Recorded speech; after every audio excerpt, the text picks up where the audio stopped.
Hello everyone, कैसे हैं आप लोग। तो अभी तक हमने क्या पढ़ा था।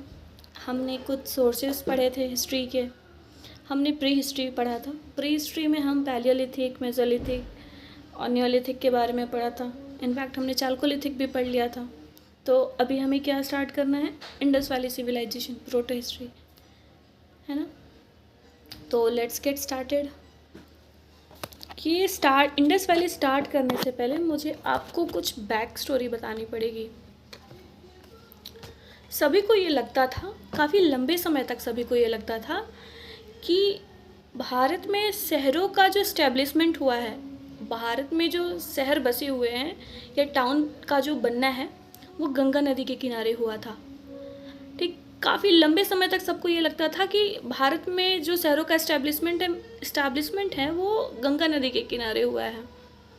पर जब अंग्रेज हमारे भारत में आए, ठीक मिड 19th सेंचुरी में, जब भारत में रेलवे लाइन बिछाया जाने लगा था, जो प्रेजेंट पाकिस्तान और अफ़गानिस्तान वाला प्लेस है, उसको समतल बनाते वक्त, उस एक्सकेवेशन करते वक्त हमें ये पता चला था कि ये जो थियरी है कि जो शहरीकरण हुआ है वो गंगा नदी के किनारे पे नहीं हुआ है, और ये थियरी गलत है।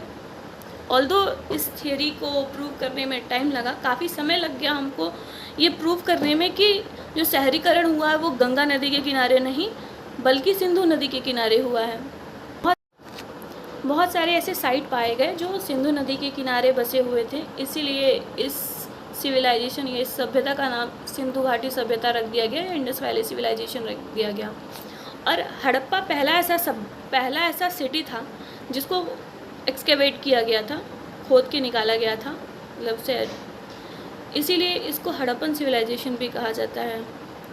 और इसको सरस्वती सिविलाइजेशन भी कहा जाता है, इसको ब्रोंज एज सिविलाइजेशन भी कहा जाता है। हम जानेंगे क्यों कहा जाता है। ठीक, बात करते हैं इंडस वैली सिविलाइजेशन की। तो हड़प्पन या इंडस वैली सिविलाइजेशन को के 3 सक्सेसिव स्टेज है। अर्ली और प्री हड़प्पन सिविलाइजेशन, जिसका टाइम पीरियड है 3200 से लेके 2600 BC, ये स्टार्टिंग था अर्बन लाइफ का।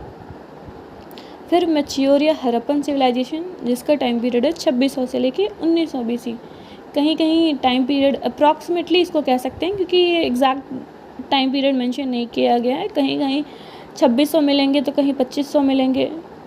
ठीक, ये एक्चुअली टाइम पीरियड था हड़प्पन सिविलाइजेशन का, जो कि 700 साल तक चला।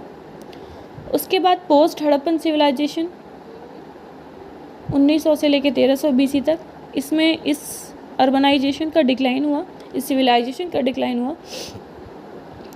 फिर हम बात करेंगे यहाँ पर 1826 में चार्ल्स मैसन ने हड़प्पा की खोज तो कर ली थी, ठीक है, बट उन्होंने इस चीज़ को लाइटली ले लिया था कि यार ये ऐसी कोई सभ्यता हो भी सकती है। तो जो खुदाई करते वक्त जो इन लोगों को ब्रिक्स मिले थे, तो उस समय जो रेलवे लाइंस बिछाई जा रही थी, तो उस रेलवे लाइंस को बिछाने में उन्होंने ब्रिक्स का यूज़ कर लिया था। 1853 और 1872 में अलेक्जेंडर कनिंघम, जो कि हमारे ASI archaeological survey of India के डायरेक्टर जनरल थे, इन्होंने इस चीज़ को इग्नोर कर दिया था। 1920s तक कोई इंटरेस्ट ही नहीं दिखाया गया इस सब चीज़ में। फिर 1921 में आते हैं हमारे इंडियन आर्कियोलॉजिस्ट दयाराम साहनी, इन्होंने हड़प्पा का डिस्कवरी किया। 1922 में मोहनजोदड़ो का डिस्कवरी हुआ राखल दास बनर्जी द्वारा। मोहनजोदड़ो को माउंट ऑफ डेड भी कहा जाता है, जो कि सिंध रीजन में पाया जाता है पाकिस्तान में।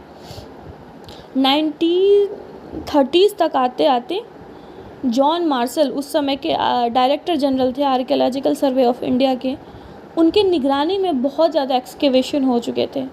सिंधु नदी के किनारे हमें एक्सकेवेट करते वक्त बहुत सारे साइट मिले, इसलिए इसको सिंधु घाटी सभ्यता कहा गया, इंडस वैली सिविलाइजेशन। इसको ब्रोंज एज सिविलाइजेशन भी कहा गया, क्योंकि पहली बार ब्रोंज इसी समय यूज़ हुआ था। एग्जाम्पल में है, हम देखेंगे मोहनजोदड़ो का डांसिंग गर्ल की स्टैचू, जो हमें मोहनजोदड़ो में मिला है। इंडस वैली सिविलाइजेशन के समकालीन हमें कुछ सिविलाइजेशन मिलेंगे, जैसे कि Mesopotamian civilisation, Egyptian civilisation, Indus Valley civilisation तो है ही, हुआंगो जो कि चाइनीज़ सिविलाइजेशन है, इसका टाइम पीरियड भी मैंने मेंशन किया है, आप देख लीजिए। इंडस नदी के बाद हमें बहुत सारे सिविलाइजेशन या बहुत सारे साइट घग्गर हाकरा नदी के किनारे भी मिले हैं, जो कि सरस्वती वैली में है। इसलिए कुछ स्कॉलर ने इसको सरस्वती सिविलाइजेशन भी कहा है। तो हम काउंट करते हैं कि इंडस वैली सिविलाइजेशन को किन किन नामों से जाना जाता है। एक तो इंडस वैली सिविलाइजेशन, दूसरा हड़प्पन सिविलाइजेशन, तीसरा ब्रोंज एज सिविलाइजेशन, चौथा सरस्वती सिविलाइजेशन। इसको इंडस सिविलाइजेशन भी कुछ लोग कहते हैं, नॉर्मली इंडस वैली सिविलाइजेशन या इंडस सिविलाइजेशन। हम कुछ फेमस हड़प्पन साइट्स देख लेते हैं। पहला तो हड़प्पा, जो कि पाकिस्तान में है अभी करंटली, और रावी नदी के किनारे। इनके कुछ डिस्कवरीज देख लेते हैं। 2 पंक्तियों में 6 ग्रेनरीज पाए गए हैं। ग्रेनरीज मतलब जहाँ पे अनाज स्टोर किए जाते थे। सीटाडेल, जो बिल्डिंग्स थी उनको फोर्टिफाई किया गया था। ये मेसोपोटामिया सिविलाइजेशन जो हमने ऊपर पढ़ा है, जो इसके समकालीन था, उनके साथ ट्रेड होता था। इसका हम एविडेंस देखेंगे आगे। यहाँ पे सिंगल रूम पाया गया। यहाँ पर बरियल सिस्टम प्रैक्टिसेस किए गए हैं, ये भी दर्शाया गया है। वर्किंग फ्लोर्स है, और यहाँ के लोग शायद पासा खेला करते थे, क्योंकि यहाँ पे हमें डाइसेस भी मिले हैं। हम चलते हैं मोहनजोदड़ो पे। मोहनजोदड़ो को मैंने पहले ही बताया है कि माउंट ऑफ डेड कहा जाता है। ये सिंध रीजन में पाकिस्तान में है। ये भी इंडस नदी के किनारे है। इसकी कुछ डिस्कवरीज हैं। Multi pillar assembly hall, great bath में कुछ रिचुअल्स हुआ करते थे। College of priest, large granary थी यहाँ पे ब्रोंज की डांसिंग गर्ल मिली गई थी, तभी इसलिए बताया था मैंने पीछे, इसको ब्रोंज एज सिविलाइजेशन भी कहा जाता था। हमें यहाँ पे कुछ सील्स मिले हैं, ठीक है, जिसमें मदर गॉडेस को रिप्रेजेंट किया जाता है, पशुपतिनाथ को, और कुछ जानवरों को भी रिप्रेजेंट किया गया है। बुल, हम्ड बुल मिले हैं यहाँ पे हमें। चैनुदाड़ो एक हड़प्पन साइट है, जो कि सिंध रीजन में ही है, जो कि मोहनजोदड़ो के पास ही है। ये भी इंडस नदी के किनारे है। इसका डिस्कवरी था कि यहाँ पे बीड फैक्ट्री थी, बीड मेकिंग प्रोसेसेस हुआ करते थे यहाँ पे कोई फोर्टिफिकेशन नहीं था। यहाँ पे ह्यूमन सैक्रिफाइसेस के एविडेंस मिले हैं।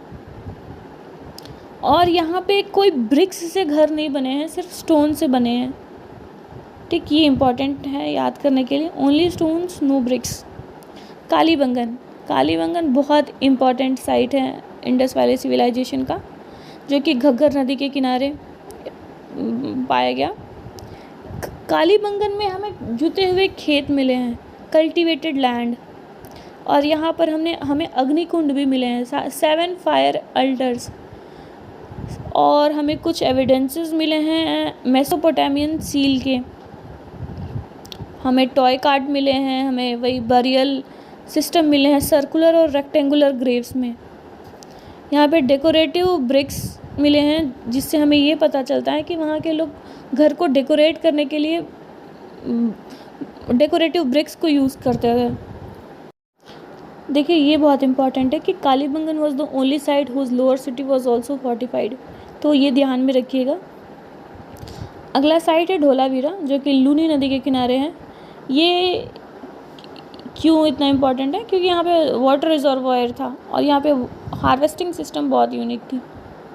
धोलावीरा को यूनेस्को वर्ल्ड हेरिटेज साइट में इंक्लूड किया गया 2021 में। अगला साइट है लोथल, जो कि गुजरात में ये भी है, भोगावा और साबरमती के संगम में। यहाँ पे क्या क्या फेमस चीज़ें मिलेंगी आपको? डॉकयार्ड मिलेगी, सी ट्रेड सेंटर मिलेगी, बीड मेकिंग एक जगह और हम लोग देखे थे, कहाँ देखे थे?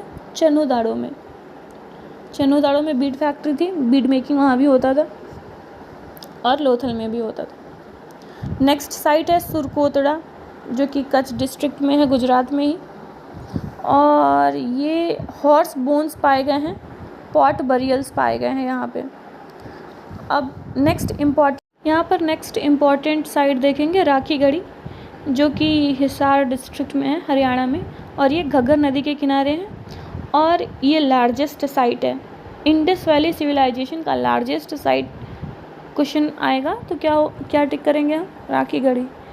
इसको world's largest museum of Harappan culture में भी डिक्लेयर किया गया है, राखी गढ़ी विलेज को। नेक्स्ट इंपॉर्टेंट साइट है रोपड़, जो कि सतलज नदी के किनारे है। यहाँ पर क्या क्या पाए गए हैं? पॉटरी पाए गए हैं, सील्स पाए गए हैं, कॉपर के एरोज पाए गए हैं, एक्सेस पाए गए हैं, और यहाँ पर एक आदमी के साथ एक पेट डॉग को बरी किया गया है। और इम्पॉर्टेंट चीज़ ये भी है कि इंडिपेंडेंस के बाद पहला ऐसा साइट है जो कि एक्सकेवेट किया गया था, वो है रोपड़, जिसका मॉडर्न नेम है रूपनगर। दूसरा साइट है रंगपुर, जो कि अरेबियन सी के तट पे है। यहाँ पे कल्टीवेशन हुआ है राइस का, मिलेट का और सोरगम का। नेक्स्ट है बनावली, जो कि घग्गर नदी के किनारे पर ही। यहाँ पर है model of plough made of burnt clay. ठीक, हमें कैसे पता चलता है कि कालीबंगन में ही जुते हुए खेत मिले हैं? क्योंकि हमें बनावली में क्ले से बने हुए कुछ प्लो मिलते हैं, clay figure of mother goddess मिलते हैं। फायर अल्टर यहाँ पर भी मिले हैं, क्योंकि फायर अल्टर कालीबंगन में मिले हैं। कालीबंगन, बनावली, ये सब एक पास ही थे। भिराना भी एक ऐसा साइट है मैच्योर हड़प्पन कल्चर का, जो कि हरियाणा में लोकेटेड है। यहाँ पर पिक्चर ऑफ वुमेन देखा गया है रेड पॉट पे, और this has been compare to bronze age dancer, जो कि मोहनजोदड़ो में पाई गई है। कुछ इम्पॉर्टेंट साइट है अफगानिस्तान में, जो कि है मुंडिकक एंड सोर्तोगई। अब हम देखेंगे इंडस वैली सिविलाइजेशन का इकोनॉमी कैसा था। इकोनॉमी बेस्ड था एक्चुअली स्टार्टिंग में प्री हड़प्पन कल्चर में, जब ट्रेड स्टार्ट भी नहीं हुआ था। वो था एग्रीकल्चर पर बेस्ड, फिर लाइफ स्टॉक, फिर हो गया मैच्योर हड़प्पन टाइम में ट्रेड, जो कि मेसोपोटामियन के साथ हुआ करता था। और सबसे बहुत इम्पॉर्टेंट ये है कि हड़प्पन पीपल पहले ऐसे थे अर्लीस्ट सिविलाइजेशन में, जो कि कॉटन का यूज़ किए थे, और उस टाइम पे बार्टर सिस्टम भी चलता था। हम यहाँ का पॉलिटिकल सिस्टम देखते हैं। पॉलिटिकल सिस्टम पर बेस्ड 3 थियरीज बताई गई हैं कि एक सिंगल स्टेट हुआ करता था, कोई सिंगल रूरल नहीं हुआ करते थे, जबकि बहुत सारे हुआ करते थे। और हड़प्पन सोसाइटी ऐसा सोसाइटी था जहाँ पर कोई रूलर नहीं हुआ करता था, सभी इक्वल स्टेटस एंजॉय करते थे। हम वहाँ की सोसाइटी देखते हैं कि वहाँ पे मैट्रियार्कल सोसाइटी थी। कुछ स्कॉलर्स ने इसको इसलिए एज्यूम किया है क्योंकि वहाँ पे मदर गॉडेस का पूजा हुआ करता था। रिलीजियस बिलीफ ये था कि वहाँ पे पेड़ों का और स्टोन्स का पूजा हुआ करता था, क्योंकि कुछ सील्स में हमें ट्रीज़ मेंशन किए गए हैं, झुके हुए ट्रीज जिसमें इंसान नतमस्तक कर रहा है। स्क्रिप्ट देखते हैं, पिक्टोग्राफिक था और लोगोसिलेबिक था। लोगोसिलेबिक का मतलब कि हर एक सिंबल किसी न किसी वर्ड को रिप्रेजेंट करता है। और वहाँ की जो राइटिंग थी वो बोस्ट्रोफेडन थी। बोस्ट्रोफेडन का मतलब राइट से लेफ़्ट, लाइक राइट से लेके लेफ़्ट, फिर ऑल्टरनेट लाइन में लेफ़्ट टू राइट। यहाँ के स्क्रिप्ट को डिसाइफर नहीं किया गया है। अभी हम डिक्लाइन पढ़ते हैं, डिक्लाइन ऑफ दिस सिविलाइजेशन।